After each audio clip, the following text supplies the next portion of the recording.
Before we get started, today's episode of the GoldCast Mini, is sponsored by Index Cards. Are you tired of writing notes in your electronic cellular telephone? Then write them on old-fashioned index cards. They break down, they can bend, they can tear, you can lose them. It's hard to read your own writing. Go the old-fashioned route. Put your notes on index cards. Raymond, why don't you let them know where they can find us? Because they can find us a lot of places right now. The best place you can find us to start with is probably facebook.com. You can like us there at The GoldCast. You can also follow us on Twitter at The GoldCast_, as well as Instagram at The GoldCast. You can also subscribe to us via iTunes, YouTube, and Stitcher. Those are critical too, because once we put our live podcast on the web, that's when you can get notifications from either platform you use. If you have an Apple phone, you're probably not going to use Stitcher or maybe YouTube. Then you'll go to iTunes. If you're on an Android platform or HTC, then Stitcher and YouTube are your best bets. And if you're going to use YouTube, make sure to click the little bell after you subscribe, because that way you'll get notifications when our videos go live to the web for your listening pleasure. Yeah, and our Instagram is brand new, at the GoldCast. Be sure to check us out there. Raymond's awesome. He puts a lot of really good updates on the Instagram page. Be sure to check that out. You're interacting with Raymond a lot. He loves to talk. Join the community. Get in the conversation. Share, like, subscribe. We will follow you back at the GoldCast. All right, so this is a GoldCast Mini. We're going to be breaking down the very intriguing and exciting press conference between Kyle Shanahan and John Lynch with Jed York in tow. Let's get into it, baby. A whole new era of the 49ers is about to begin. Let's do this. San Francisco, are you ready? Are you ready? This is the GoldCast.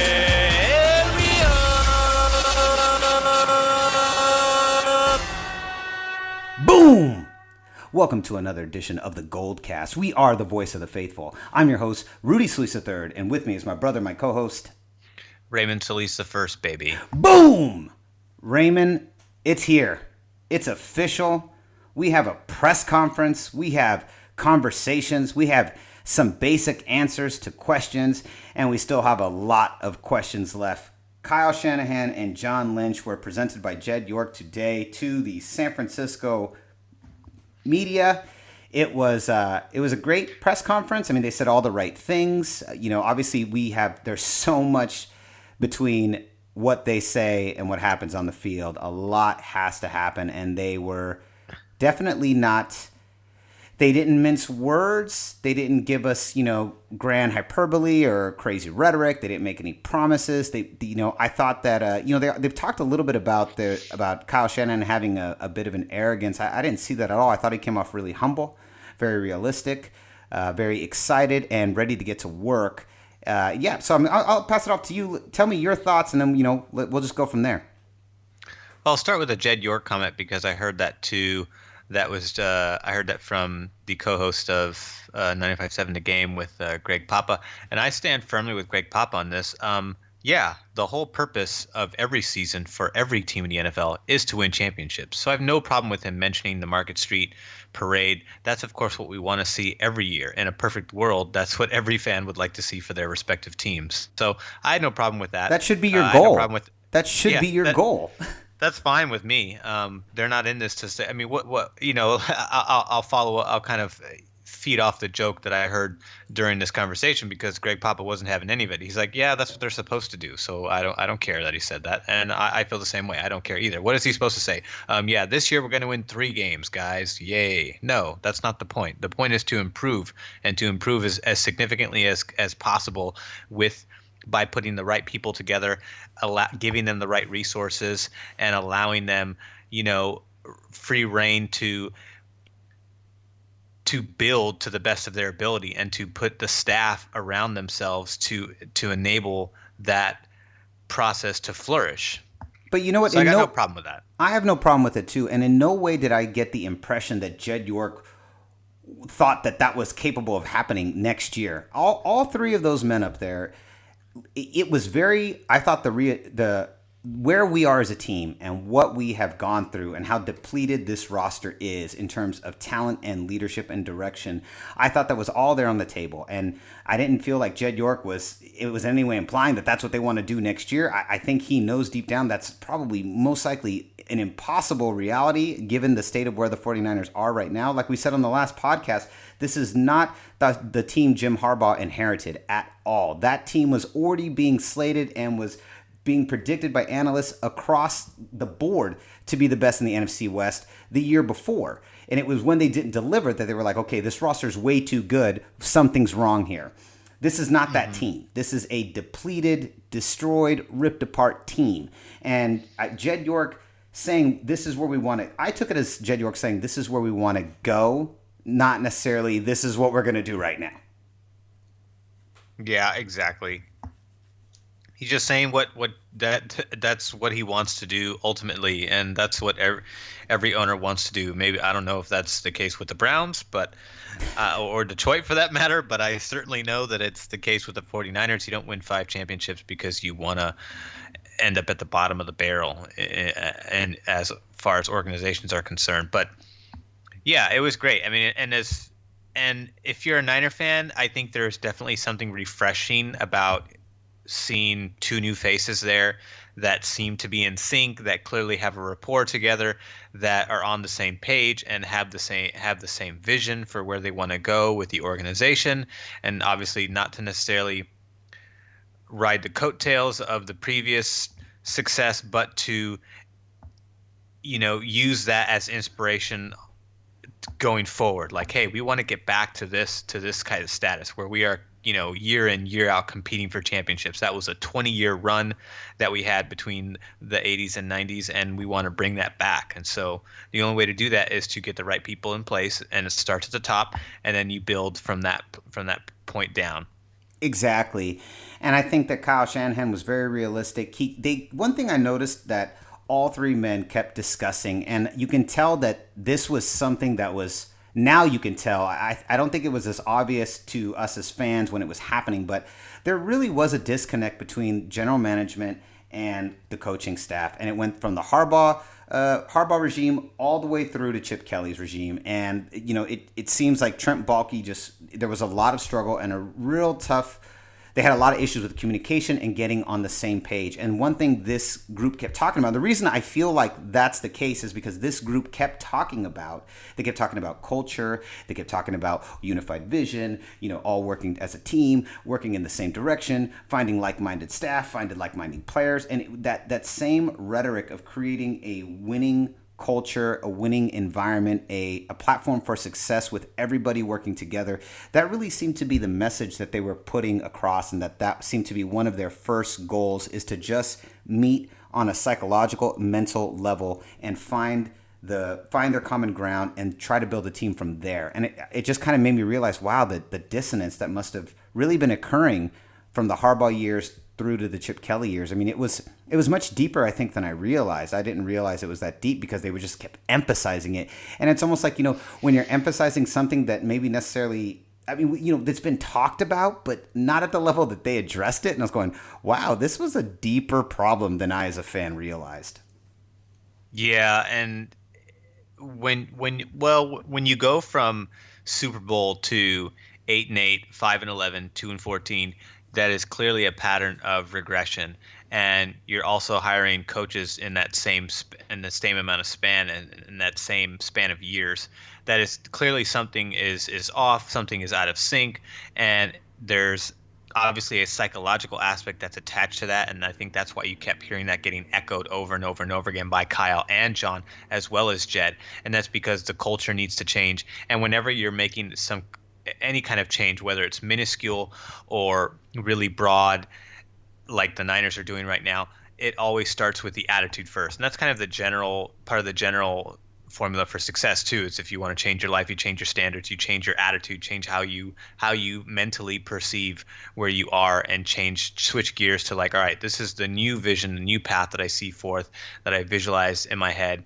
And now that I've got the attitude and psychology in place, now I'm going to get to work and put the action behind that. Yes. Agreed. Some of the things that I thought were really interesting. Kyle Shanahan obviously is going to have final say over the 53-man roster. John Lynch will have control over the 90 players drafted over the offseason. I thought a really interesting question that was posed to Kyle Shanahan. They asked him why he didn't want full control over the entire roster, and I thought his answer was really interesting. He was like, he didn't want it.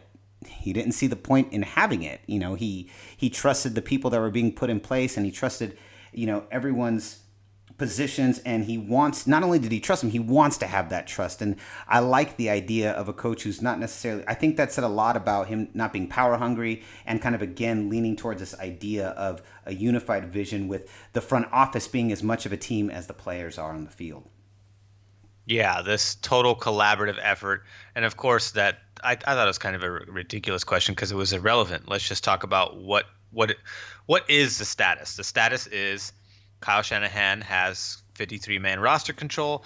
John Lynch has 90 roster control. He also has draft control and free agency. However, just like John elaborated on that, he says, but it also within the writing, it does say, subject to approval of the other guy too, meaning that this is a collaborative effort, even though on paper it might say, this is what you're in charge of, this is what you're in charge of, but you guys are definitely going to be coming together to collaborate and decide what's best, and maybe like the final okay comes from one side or the other depending on what stage of the season they're in, 90, 53, free agency, draft, etc.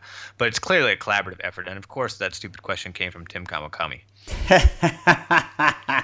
our rival, the GoldCast rival.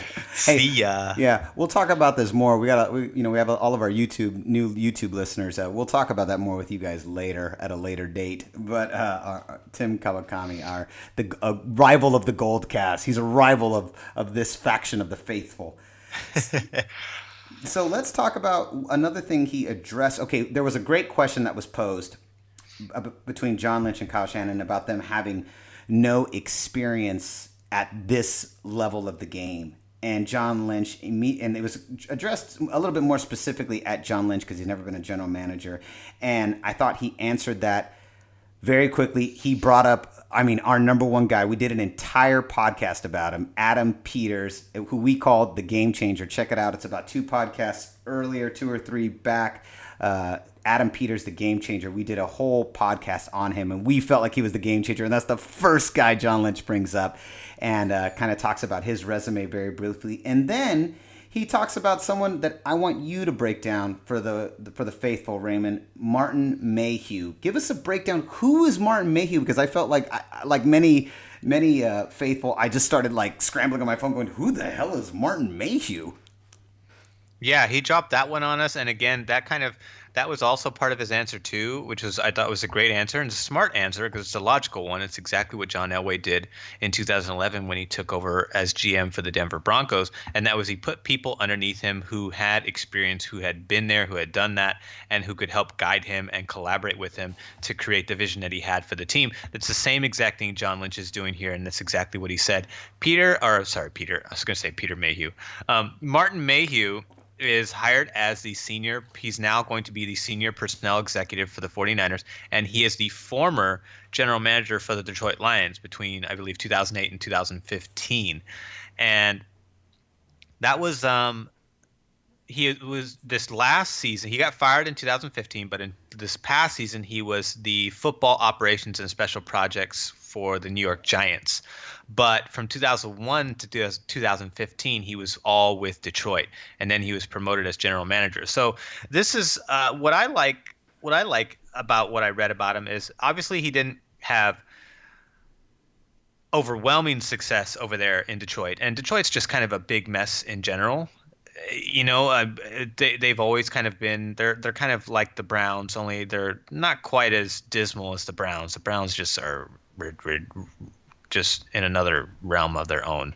But Martin Mayhew is responsible for drafting Matthew Stafford, defensive end Ezekiel Ansah, who eventually became a Pro Bowler. He also drafted Ndamukong Suh, who's also a Pro Bowler. We know Matthew Stafford's a Pro Bowler as well. He also signed wide receiver Golden Tate, safety Glover Quinn in free agency. Both those guys became Pro Bowlers as well. In 2015, the year he was fired, he actually had 5 players that went to the Pro Bowl that year: Calvin Johnson, Golden Tate, Matt Stafford, and Ndamukong Suh, and the player I just named, Glover Quinn. So this guy, and he's helped build Detroit into a relevant team. I mean, he's not part of the team anymore, but that team is now relevant. They were competing for a playoff spot this past season, and they've been kind of a little up and down, teetering between competitive and kind of average football team. So they're teeter-tottering right now. But I mean, a lot of that process, that build up that Detroit has had is credited to Martin Mayhew and his ability to get quality players in there. Matt Stafford kind of being the one that really sticks out to me, because even though he's not elite, he's definitely Pro Bowl caliber, and he's got an incredible arm. We always see, I like Matt Stafford. I actually have a soft spot for him. I actually enjoy watching him play because he's a bit of a gunslinger, and I enjoy quarterbacks that are kind of gunslinging it, kind of Brett Favre-esque. They take a lot of risks. He's scrappy. And he's a fighter. He's a scrappy guy. He's confident. He plays well, and he clearly gives Detroit an extra edge to win football games. They just got to be able to beat teams that are over 500. But who cares about Detroit? The point is that Martin Mayhew has been there for a long time as a general manager, and now he's going to work directly underneath John Lynch in tandem with Adam Peters as well to help build this roster. And this guy obviously has a good eye for collaborating with his scouts to pick quality players. I just rattled off 5 Pro Bowlers that were a combination of both things. So that's because we need both of those too, right? We need quality players from the draft, and we need quality players from free agency. And we have enough picks to get quality players from the draft this year, and we have a lot of money to get some quality players from free agency. So this is a great tandem between him, Adam Peters, and John Lynch, because now we're going to have the personnel, the sort of nucleus. We now have the nucleus of our general manager staff to where I feel really comfortable and really excited, because I'm like, wow, March is free agency. So it's like, okay, I'm really excited to see what these guys are going to do, because this guy, even though they didn't necessarily win any championships in Detroit, he still built that team up to relevancy, where now they're not necessarily a laughingstock of the league. Now they're more of a competitive team to look out for. And that's something credited to him. And now he's working with us, and he's going to be able to help John acclimate to his role too, which is exactly what he needs. So more power to John, just doing the smart things. They obviously played together when they were in Tampa as players, but now as executives, retired football players, now they're going to be working together again in an executive role. And I'm just excited for this, because I think it's a solid hire. I put it right up there with Adam Peters, because the guy's got a proven resume. One of the things that Jed talked about in the very beginning when he hired John Lynch, he talked about that, John had been around a lot of football. He was well versed in the league, and he knew a lot of people. And I remember him talking about that too. And in the back of my mind, I'm like, yeah, but who cares? That's not, that what is that going to bring us? That's and even critics were saying, well, there's a difference between being an analyst and talking to everyone around the league, then being a general manager. Those are not the same. But if you look at the people that John has brought in, clearly he was listening. Clearly he was paying attention, and he is using that extensive knowledge of the league and his familiarity with all of these different staffs to bring in people that can help him guide this team. And it's exactly, you mentioned it already, he's talked about it. He's following a formula that he saw John Elway do in Denver, and John Elway I think he's the best GM in the league right now. I think he's incredible. And the secret to his success is putting people in position that know more than him, that he can use as a soundboard, and then he goes with his instincts, with his eye. But he's, John Elway's not in Idaho looking for a tight end for the fifth round draft pick. That's not his job. That's somebody else's job. He's not looking at that tape. But he's making the final decisions. He's overseeing the empire. And I think what John is doing is clearly he's mimicking that style. He learned, he sat in on those meetings with John Elway, and I like what I see. This is a really exciting staff. Obviously, it's all gonna come down to the games and what's gonna happen. But on paper, day one, this is a good start. Totally. And I think if you're a Niner fan, like us, of course, you've got to feel pretty good about the direction of the team, because I feel like for the first time in, I would say, 3 years, it really feels like the team is going in a good direction. A lot of times before, we were trying to find reasons to hope that the team was going in the right direction, or to find aspects of the people that they were bringing in to give us hope that maybe things that there's good intention here. Obviously, there's always been good intention, but we had to work a little bit harder to find out what the reason behind the hires were, or what the resumes were, to give us reassurance. Sometimes the resumes were sometimes the resumes were more misleading than the results we got on the field. But in this case, I feel like because of the relationship that exists prior to these hires, I think there's a lot more reassurance, I feel, as a fan, because I know it's like there's a rapport here, there's a relationship here, and they're in sync. This is not like a stubborn, bullheaded, standoffish Trent Baalke working with a bullheaded, standoffish Jim Harbaugh. These are two guys that have strong personalities, that have confident mindsets, but also understand the value of collaboration, and how important that being in sync as a GM and a head coach is just as valuable as a head coach being in sync with his team. So and I think part of that is credited to the fact that John used to play, so he understands that dynamic, and he's bringing that principle with him to the general manager position. And obviously Elway understands a large degree of that too, and I think that's part of the reason why he's so successful. And then the other aspect is just putting proven people underneath him, which John seems to be emulating perfectly so far. So yeah, I think if you're a Niner fan, you better be excited, because things look like they're going in the right direction for the right reasons for the first time in, I'd say, 3 years. It feels different. It really does. It does feel different. It feels very different, and I think you hit it right on the nose. Every time, with Chip, with Jim Tomsula, Mike Singletary, you're kind of just hoping, and there's this feeling like we're kind of winging crossing your fingers. Yeah, crossing your fingers. We're kind of shooting in the dark, but who knows? Maybe it's gonna hit the target. But there's this part of your body that goes, I don't know. You're kind of like, it's the smile with the nervous eyes. I don't know, but this feels different. There's a and he's been compared to him before. There's a Steve Kerr-esque about Kyle Shanahan. I feel like there's a kind of the calm, kind of openness. He's open. He's very forthright. He's kind of straight to the point. But there's this calm humility. I didn't see the arrogance. Maybe other people did. He addressed it in the post press conference interview with CSN Bay Area and kind of laughed. One of the things he did talk about that I want to talk about before we start to wrap up is he did the question of no offensive coordinator was addressed, and I really wanted to hear that answer, because I was kind of terrified. I really was.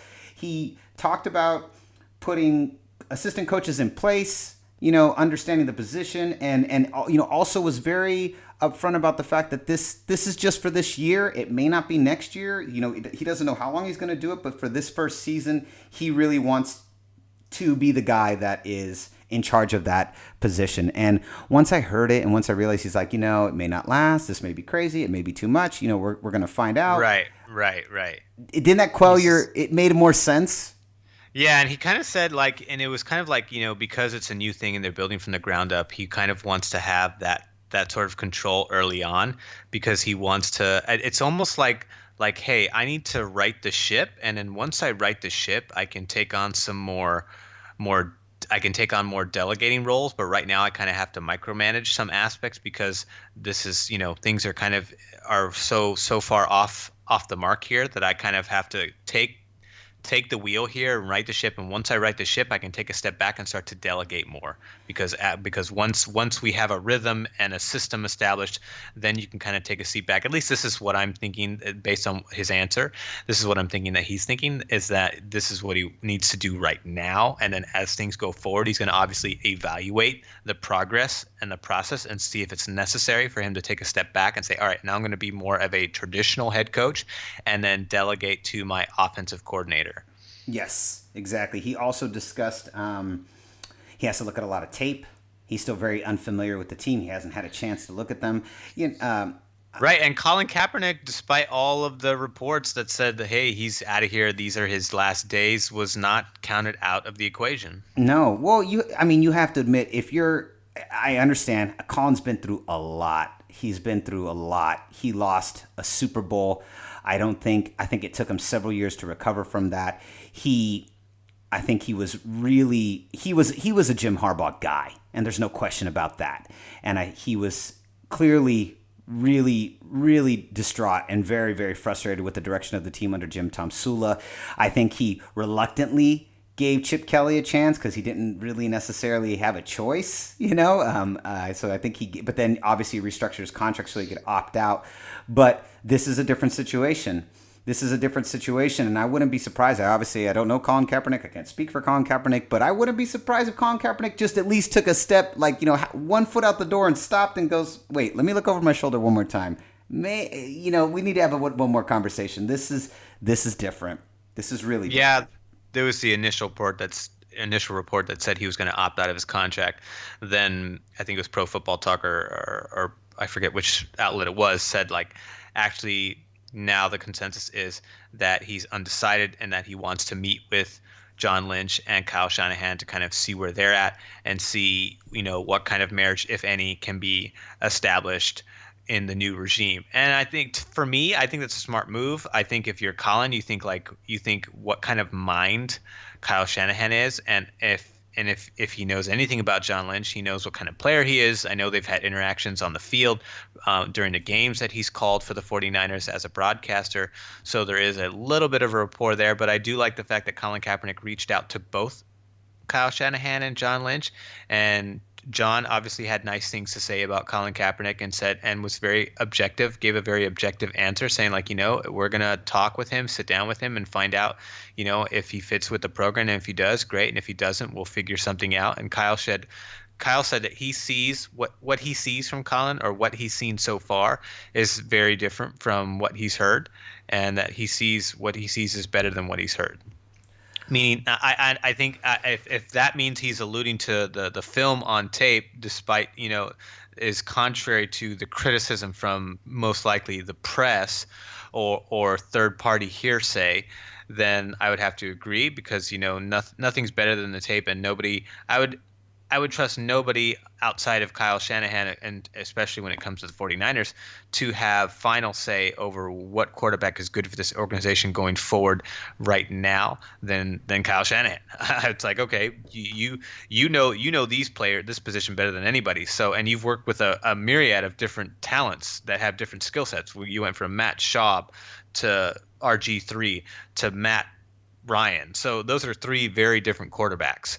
So the fact that you were able to adapt and acclimate to all three of them and get the best out of them for however long you were with them speaks volumes to his ability to coach and his ability to design offenses that are tailored to exploit the strengths of the quarterbacks at his disposal. So in my opinion, if Colin stays, I'm all for it. If he goes, I think it kind of makes things a little bit tougher in terms of how we climb back into the competitive race, because at least you have a veteran there, that's somebody that if you draft somebody that you want to bring in and teach, even if you trade for then trading for someone like Kirk Cousins becomes more relevant, because that makes more sense. But if you can't get Kirk Cousins and Colin Kaepernick opts out, just like we talked about last week, then I think it makes the growing process a little bit more methodical.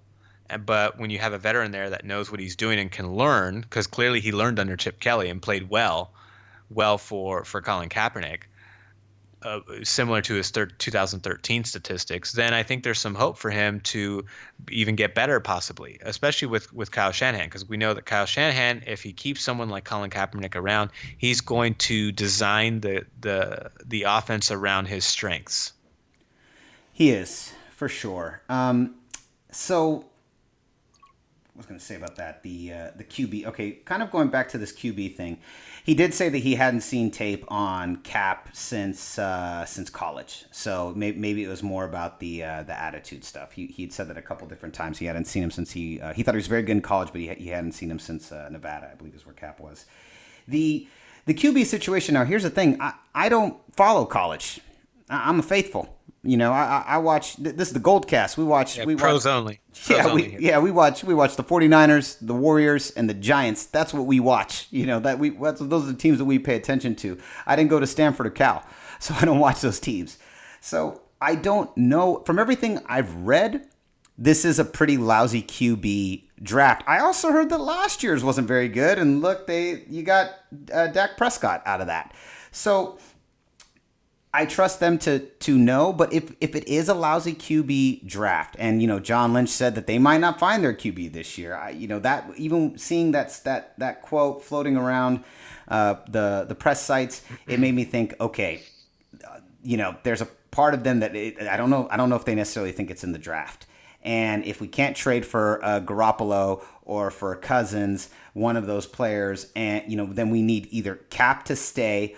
Or like you said, we're in tough. But either way, I feel like this year, this is just my gut feeling. I could be totally wrong, but this is my gut feeling. My gut feeling is that this year, what they're looking for, if they can't find that quarterback, that guy that they think they can groom into being the future of the franchise, the face of the franchise, I think what they're looking for is a stopgap, is somebody that can at least bridge the gap between the last regimes and theirs and get them through long enough to build enough of a team that when they have the right guy, it's in place. What do you think about that? I think so, because this is where you're at right now. Obviously, they want to start winning immediately, but they know that they don't want to also do some really shoddy patchwork to just get to try to expedite the process. And they explained that in the presser today, that they weren't trying to win, cheap and fast. They wanted to win immediately from day one till year 6, but that they also were going to respect the process of building, even though that might not equate to wins right out the gate. It's still obviously the goal is to win. Every team's goal every season is to win all 16 games. So I'm okay with that. I think Kaepernick is a potential player that could be one of those bridge gap players. We got to remember that Kyle Shanahan's an incredibly good offensive coordinator that really knows how to tailor schemes to the strengths of his players. And so they're going to evaluate everybody. And if Cap is part of the program, hey, awesome. If he's not, then we got to draft or pick somebody up from free agency. Obviously, Romo's not the answer. I think if they're going to draft a quarterback, then you definitely don't go in the first round. You're probably thinking more third, fourth is my guess. I think in the first 2 rounds, you take the best players at the positions, and it's kind of a little bit easier decision for us to make because we have so many needs at so many different positions that it's an easy decision to say, like, if we didn't need inside linebacker, then we wouldn't have to look at the inside linebackers that are really flourishing here in the first round prospects of leading up to the draft, because that's kind of the strength position, one of the strength positions that's coming into the first rounds from some of the mock drafts. So I think that it's easy for the Niners if they think they can draft a quarterback in the later rounds because it's not a strong class and they think some of these guys are going to linger into the second or third rounds. Then I think you can obviously take an easy bet by picking the best available player in the first round. You have the number 2 pick, so you have a great selection to pick from. And I think because we have so many needs that it's an easy decision to make. Meaning we're going to take a defensive player this round because that's the best draft class this year, and we can actually push quarterback to round 2 or 3 or 4. Yep, exactly. Well, it's going to be real interesting.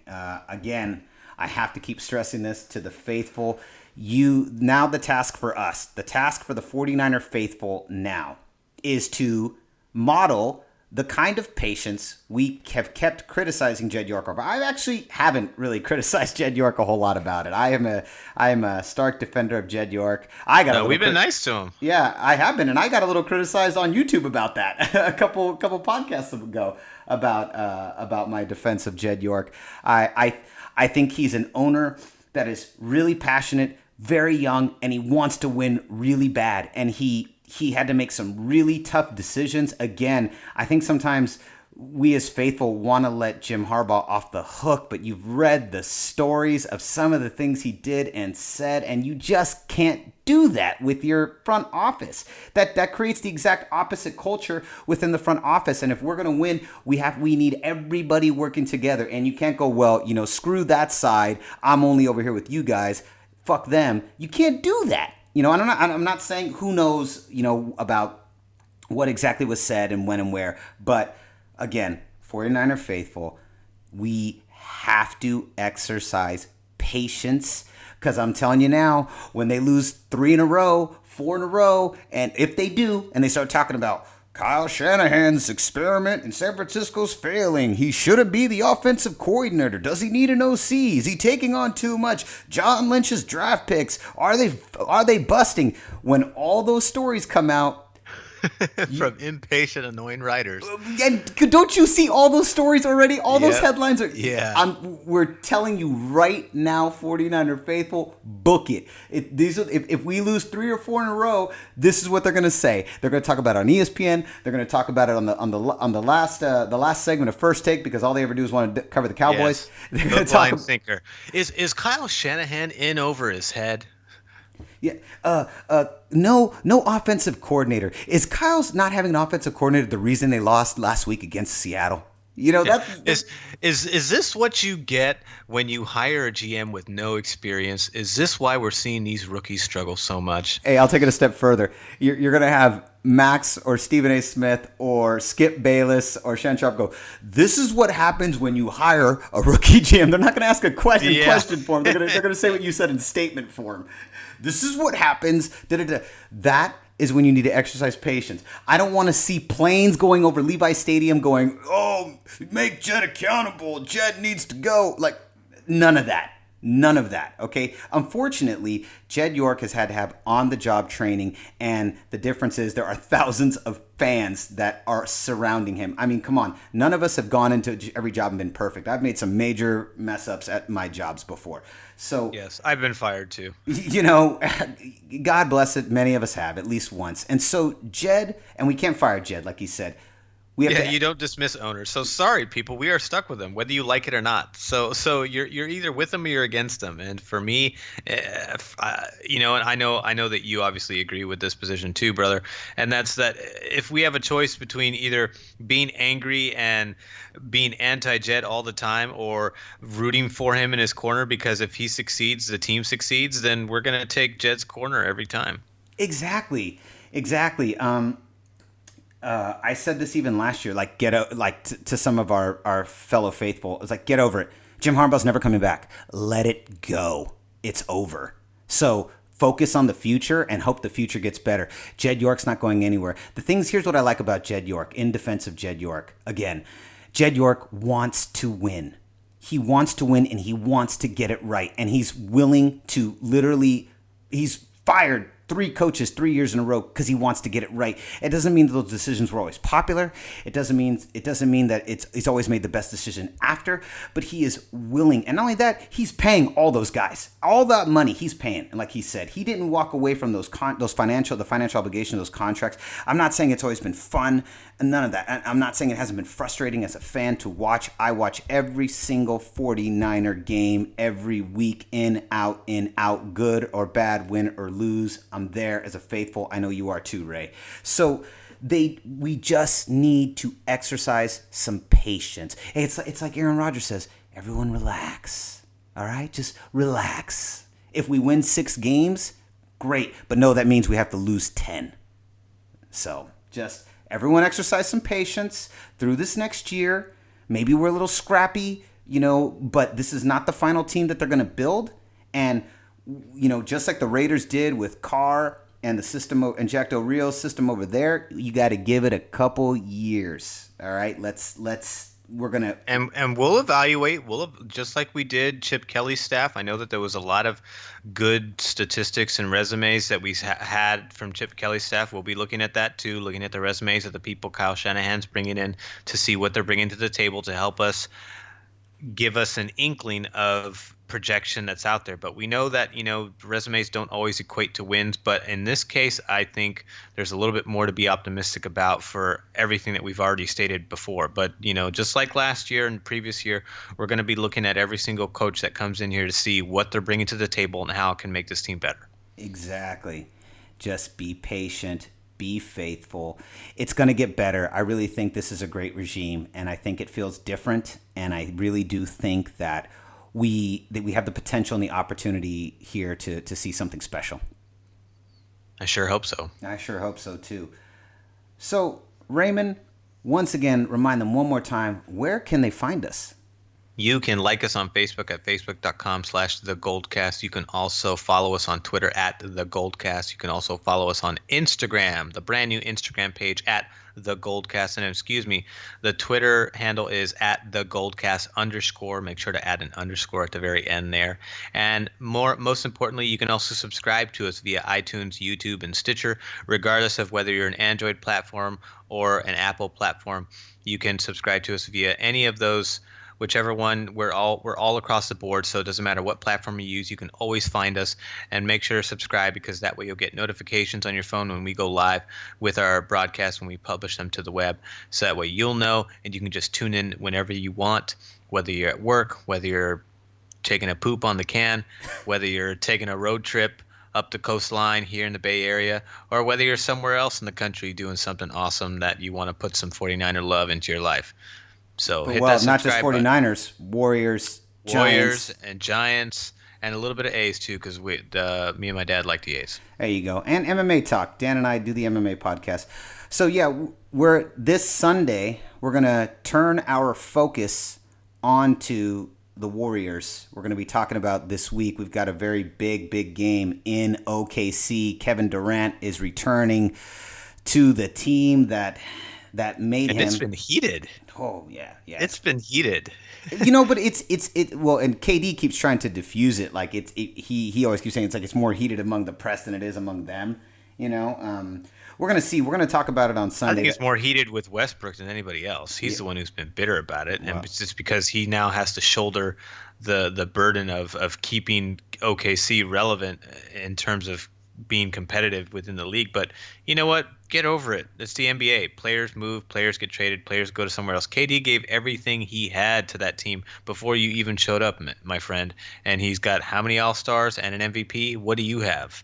You're at least trying to make you made the All-Star this year and last year, but you have yet to cement a legacy. KD can retire tomorrow and have a legacy that no one's gonna have any regrets about.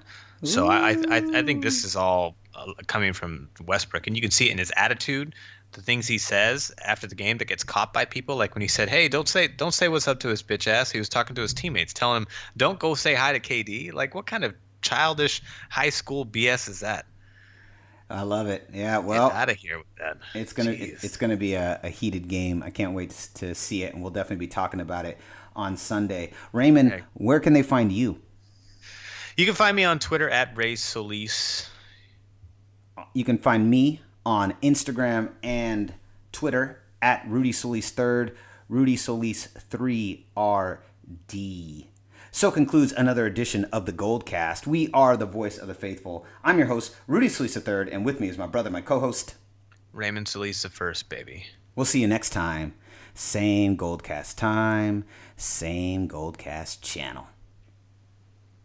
Ba-boom! This is the GoldCast.